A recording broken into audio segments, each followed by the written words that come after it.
আসসালামু আলাইকুম গাইস, কেমন আছেন? আশা করি ভালো আছেন। আমরা শুনতে ভালো আছি। আজকে রান্না করবো দুই তিন প্রকারের সবজি দিয়ে ট্যাংরা মাছ তরকারি। প্রতিদিনই এক নিয়মিত তরকারি রান্না করি, এই জন্য ভিডিও দিতে ইচ্ছে হয় না। কী করবো?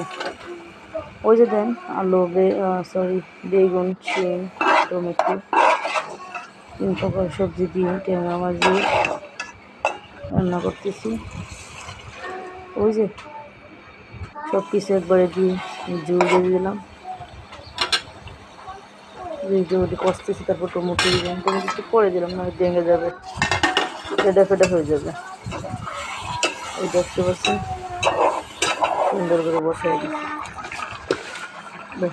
তারপর মাছটি ছেড়ে দিচ্ছি, তারপর কাঁচামরিচ পানি দিয়ে দিচ্ছি, ডাকনা উঠে আবার তরকারি হয়ে গেছে। সবটা রান্না করে ফেলেছি। ভালো লাগে না তরকারি রান্না করতে, শরীর অসুস্থ, মজা লাগে না। ওই যে আমার ছোট্ট চেষ্টা বলে দিবেন। আল্লাহ হাফেজ।